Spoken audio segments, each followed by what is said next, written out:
Taylor Rapp was a DNP with his shoulder, Greg Gaines with his hand, and then Van Jefferson with the rest. Everybody else was full today. You still think Gaines is on track to play? I do, yes. And Taylor, what's the situation? It's kind of just being precautious, so I feel good about him as well. Yeah, you think he'll go? Yes, I do. Can you give us an update on Cam's progression, and does Daryl's injury maybe make this thing come forward this weekend? It doesn't, because I think, when you look at it, it's amazing for Cam to even be out here doing what he's doing. He's an incredible kid. The way that he's attacked this rehab has been really impressive. And he's been impressive from day one, ever since he got here as a rookie. What he did as his rookie year progressed, where we really leaned on him.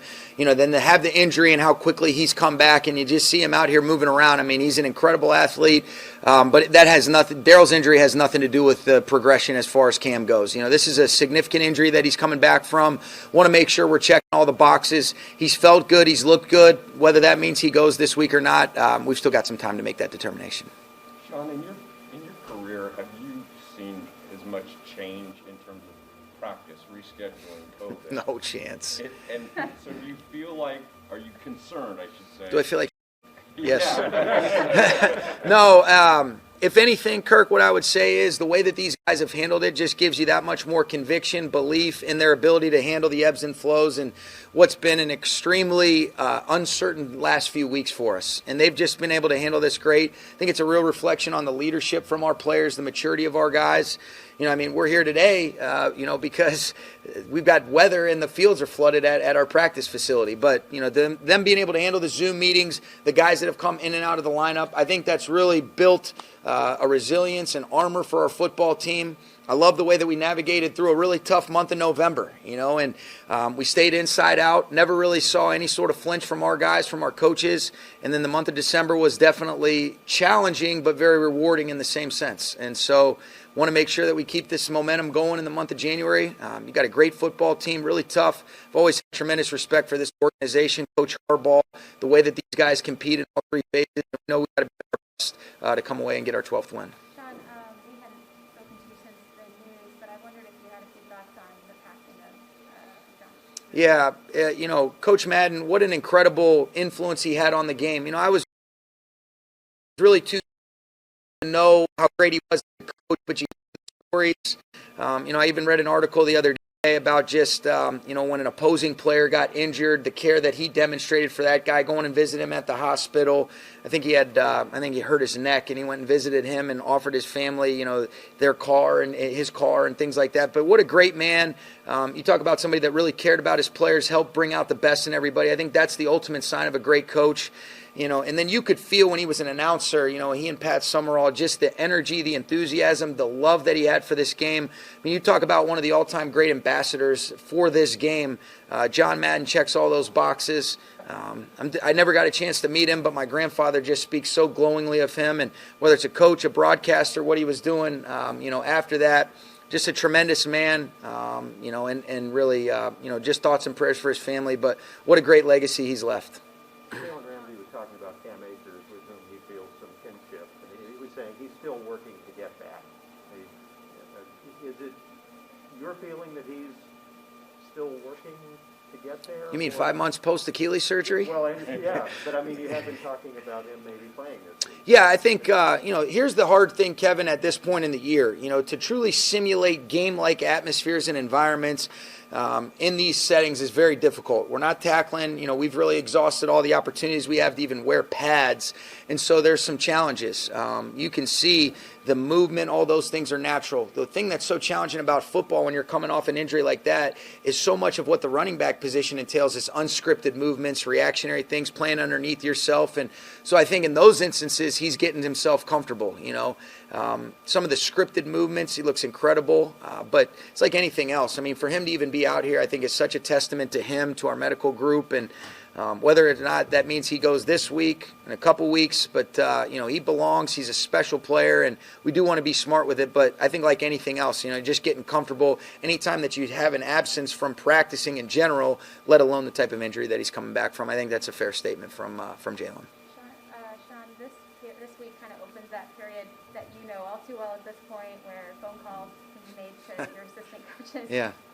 The amount of turnover that you've had the last couple of years, you guys studied maybe all of that body of work and all of that turnover? Do you have any thoughts on how your approach may or may not have changed in that regard in the last couple of years? I think here's what I would say. It's one of the coolest, most rewarding things, but it's also very challenging because you're losing great people, because we've had a lot of turnover for all the right reasons.